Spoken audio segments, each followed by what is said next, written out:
Hello students, આજના સેશનમાં આપણે લિમિટ ગેજીસ ઉપર ડિસ્કશન કરીશું. So gauges are inspection tools which serves to check the dimensions of the manufacturing parts. એટલે limit gauges જે છે એ એક ટાઈપના ઇન્સ્પેક્શન ટૂલ્સ છે કે જે મેન્યુફેક્ચર કરેલા પાર્ટ્સને ચેક કરે છે, right? So it does not measure the part, but it ensures the size of the component lies within the specified limit or not. એટલે આ વાક્યમાં જેમ કીધું છે એમ લિમિટ ગેજીસ છે એ મેન્યુફેક્ચર કરેલા પાર્ટને મેઝર નથી કરતા. એટલે મેન્યુફેક્ચર કરેલા પાર્ટ્સ, પરંતુ લિમિટ ગેજ દ્વારા મેન્યુફેક્ચર કરેલો પાર્ટ્સ તેની સ્પેસિફાઈડ લિમિટમાં બનેલો છે કે નહીં તે ચેક કરી શકાય છે. So it provides the attribute type of data like whether part is okay or not. એટલે લિમિટ ગેજ દ્વારા જે ડેટા મળે છે એ એટ્રીબ્યુટ ટાઈપનો ડેટા મળે છે. તેમાં કોઈ પણ પાર્ટનું મેઝરમેન્ટ અથવા તો કોઈ પણ પાર્ટ્સની ડાયમેન્શનની વેલ્યુ મળતી નથી, પરંતુ એટ્રીબ્યુટ ટાઈપનો ડેટા મળે છે. એટલે કે પાર્ટ ઓકે છે કે નોટ ઓકે છે ફક્ત તે જ જાણી શકાય છે. So it is in the form of go and no go gauges. એટલે લિમિટ ગેજીસ છે તે ગો અને નો ગો ગેજીસના ફોર્મમાં બનાવવામાં આવે છે. To ensure the size of component, go should go in the component and no go should not go in the component.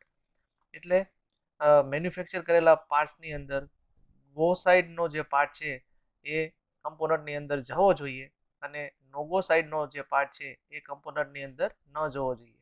જો આ કન્ડિશન મેચ થાય તો આપણે એવું કહી શકીએ કે મેન્યુફેક્ચર કરેલો પાર્ટ્સ છે એ ઓકે છે.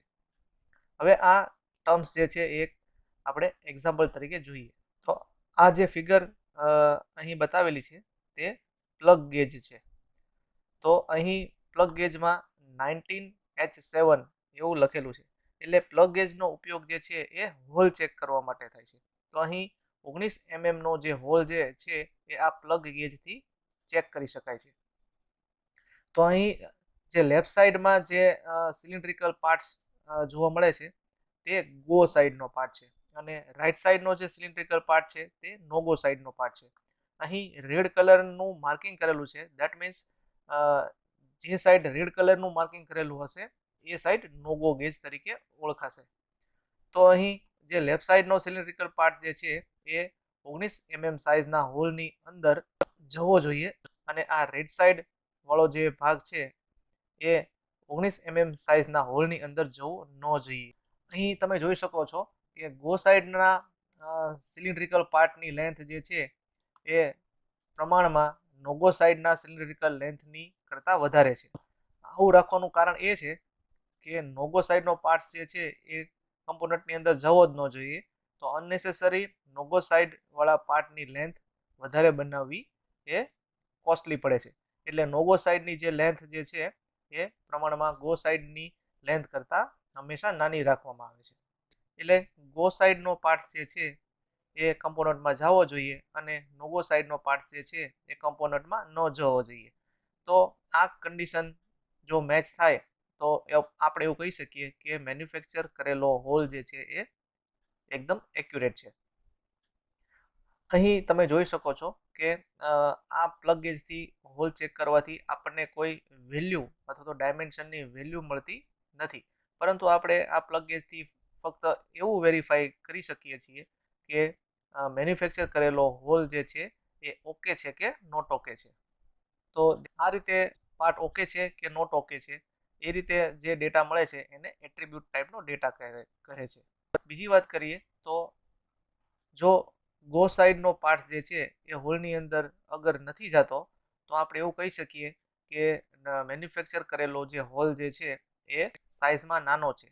અને જો નોગો સાઈઝનો પાર્ટ છે એ હોલની અંદર જતો રહેશે તો આપણે એવું કહી શકીએ કે મેન્યુફેક્ચર કરેલો હોલ જે છે એ તેની સાઇઝ કરતાં વધારે મોટો છે. તો આ રીતે ગોનો ગેજથી આપણે કોઈ પણ પાર્ટ્સ ઓકે છે કે નોટ ઓકે છે તે જાણી શકીએ છીએ. નાઉ why limit gauges are necessary. So in the manufacturing firm, the components are manufactured as per the specified tolerances, limit, upper limit and lower limit. તો જ્યારે કોઈ પણ મેન્યુફેક્ચરિંગ ફોર્મમાં પાર્ટ્સનું મેન્યુફેક્ચરિંગ થતું હોય છે ત્યારે તે પાર્ટ્સ તેની ટોલરન્સ લિમિટની વચ્ચે બનાવવામાં આવે છે. The dimensions of each component should be within this upper limit and lower limit. તો જે ટોલરન્સની અપર લિમિટ અને લોઅર લિમિટ ડિઝાઇન કરેલી હોય તે લિમિટની વચ્ચે પાર્ટનું મેન્યુફેક્ચરિંગ થવું જોઈએ. If the dimensions of component are outside this limit, then it will be rejected. અને જો મેન્યુફેક્ચર કરેલો કમ્પોનન્ટ અપર લિમિટ અને લોઅર લિમિટને ક્રોસ કરે છે તો તે પાર્ટ છે એ રિજેક્ટ થાય છે. If measuring instrument are used to check these dimensions, the process will consume more time. તો જ્યાં માસ પ્રોડક્શન થતું હોય છે ત્યાં દરેક કમ્પોનન્ટને ચેક કરવો અને દરેક કમ્પોનન્ટનું ડાયમેન્શન વેલ્યુમાં મેઝર કરવું તો તે ખૂબ ટાઈમ કન્ઝ્યુમિંગ એક્ટિવિટી છે. Also, in mass production, it is not necessary to know the actual value of the dimension, but it is just enough whether the size of component is within the prescribed limit or not. તો માસ પ્રોડક્શનની અંદર દરેક કમ્પોનન્ટની size વેલ્યુમાં check કરવી જરૂરી નથી, પરંતુ એટલું assure થઈ જાય કે મેન્યુફેક્ચર કરેલો પાર્ટ જે છે તે તેની પ્રિસ્ક્રાઇબ લિમિટમાં છે કે નહીં. જો એટલું જાણવા મળે તો પણ તે પૂરતું છે. So for this purpose limit gauges are use. તો તેના કારણે આ લિમિટ ગેજીસ જે છે એ ઉપયોગમાં આવે છે. બીજું, અલગ અલગ મેઝરિંગ ઇન્સ્ટ્રુમેન્ટ જેવા કે વર્નિયર કેલિપર, માઇક્રોમીટર વગેરે જેવા ઇક્વિપમેન્ટથી જ્યારે કોઈ ઓપરેટર કોઈ કમ્પોનન્ટ મેઝર કરે છે તો એમાં ઘણી સ્કિલની જરૂર પડે છે. જ્યારે લિમિટ ગેજીસથી કોઈ પણ ડાયમેન્શન ચેક કરવા માટે કોઈ પણ જાતની સ્કિલની જરૂર નથી. કોઈ અનસ્કિલ વર્કર પણ આસાનીથી ગોનો ગેજથી કોઈ પણ કમ્પોનન્ટને ચેક કરી શકે છે.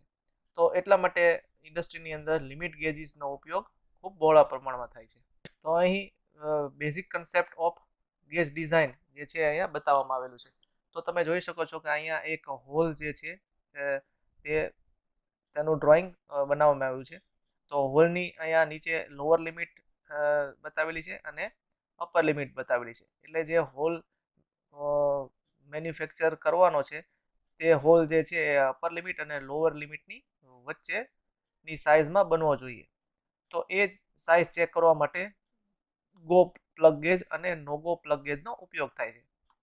તો ગો પ્લગ ગેજની સાઇઝ એ રીતે ડિઝાઇન કરવામાં આવે કે જેથી કરીને એ ગો પ્લગ ગેજ છે એ આ હોલની અંદર દાખલ થઈ શકે, અને નોગો પ્લગ ગેજની ડિઝાઇન એ રીતે કરવામાં આવે છે કે નોગો સાઈડનો જે ગેજ છે એ આ હોલની અંદર દાખલ ન થઈ શકે. જો આ બંને કન્ડિશન મેચ થાય તો આપણે એવું કહી શકીએ કે આપણે મેન્યુફેક્ચર કરેલો હોલ જે છે એ પ્રોપર સાઇઝનો છે. અને બીજી રીતે કહીએ તો જો ગો સાઇઝનો ગેજ છે એ હોલની અંદર દાખલ ન થઈ શકે તો એનો અર્થ એવો થાય છે કે મેન્યુફેક્ચર કરેલો હોલ જે છે એ નાની સાઇઝનો છે. અને જો નોગો સાઇડનો ગેજ છે એ હોલની અંદર દાખલ થઈ જાય તો આપણે એવું કહી શકીએ કે મેન્યુફેક્ચર કરેલો હોલ છે એ એની સાઇઝ કરતાં મોટી સાઇઝનો બનેલો છે. તો આ રીતે ગોનો ગેજથી આપણે કોઈ પણ કમ્પોનન્ટ્સ છે તે વિધિન લિમિટ બનેલો છે કે નહીં એ ખૂબ જ આસાનીથી ચેક કરી શકીએ છીએ. નાઉ ટાઈપ્સ ઓફ લિમિટ ગેજીસ. તો પહેલા છે એકોર્ડિંગ ટુ ધેર પર્પઝ, એટલે કે તેના ઉપયોગ પ્રમાણે તેનું વર્ગીકરણ કંઈક આ મુજબ છે. વર્કશોપ ગેજીસ, તો તેમાં it is use at the shop floor to check the components being manufacture by the operator. એટલે ઓપરેટર જે મેન્યુફેક્ચર પાર્ટ્સ કરે છે તે પાર્ટ્સ ડાયરેક્ટલી વર્કશોપ ગેજીસ દ્વારા ચેક કરવામાં આવે છે. Then inspection gauges. So it is use to check the finish parts by the inspection person. એટલે ફાઇનલ જે પાર્ટ્સ બને છે, જે ફાઇનલ પ્રોડક્ટ બને છે તેને ઇન્સ્પેક્શન પર્સન દ્વારા ઇન્સ્પેક્શન ગેજીસથી ચેક કરવામાં આવે છે. And then reference or master gauges, એટલે it is use to check other gauges. એટલે બીજા જે માસ્ટર ગેજીસ જે છે તેના દ્વારા બીજા જે વર્કશોપ ગેજીસ અને ઇન્સ્પેક્શન ગેજીસ છે તેને ચેક કરવામાં આવે છે. Then second one is according to form of tested surface એટલે કઈ ટાઈપની સરફેસનું ચેકિંગ કરવાનું છે તે મુજબ plug gauges. So it is use to check dimension of hole. તો જ્યારે કોઈ હોલનું ડાયમેન્શન ચેક કરવાનું હોય છે તો તેવા ગેજીસને પ્લગ ગેજીસ કહે છે. Then ring gauges. So it is use to check the dimension of the shaft. એટલે શાફ્ટનું ડાયમેન્શન ચેક કરવા માટે જે ગેજનો ઉપયોગ થાય છે તેને રિંગ ગેજ કહેવાય છે. Then snap gauges. So it is use to check dimension of shaft as well as dimension of non cylindrical parts. એટલે સ્નેપ ગેજ દ્વારા શાફ્ટ અથવા તો નોન સિલિન્ડ્રિકલ પાર્ટ્સ છે તેની થિકનેસ ચેક કરવા માટે સ્નેપ ગેજનો ઉપયોગ થાય. તો અહીં ફિગરમાં આ જે ગેજ બતાવેલો છે તે પ્લગ ગેજ છે જેના વડે હોલનું ચેકિંગ કરી શકાય છે. અને અહીં જે ગેજીસ બતાવવામાં આવેલા છે તે રિંગ ગેજ છે તો જેના વડે આપણે શાફ્ટનું ચેકિંગ કરી શકાય છે. તો અહીં જે ગ્રીન કલરનો ગેજ છે એ ગો ગેજ છે અને અહીં જે રેડ કલરનો ગેજ છે એ નો ગો ગેજ છે. તો આ ગો નો ગો ગેજ જે છે એ શાફ્ટનું ચેકિંગ કરે છે તો તેને આપણે રિંગ ગેજ કહેશું. અને એ જ રીતે અહીં જે ગો નો ગેજ બતાવેલો છે તે સ્નેપ ગેજ છે. તો આ સ્નેપ ગેજથી આપણે કોઈ સિલિન્ડ્રિકલ શાફ્ટ તેમજ કોઈ નોન સિલિન્ડ્રિકલ પાર્ટની થિકનેસ આપણે ચેક કરી શકીએ છીએ. તો આ કમ્પોનન્ટને આપણે કહેશું સ્નેપ ગેજ.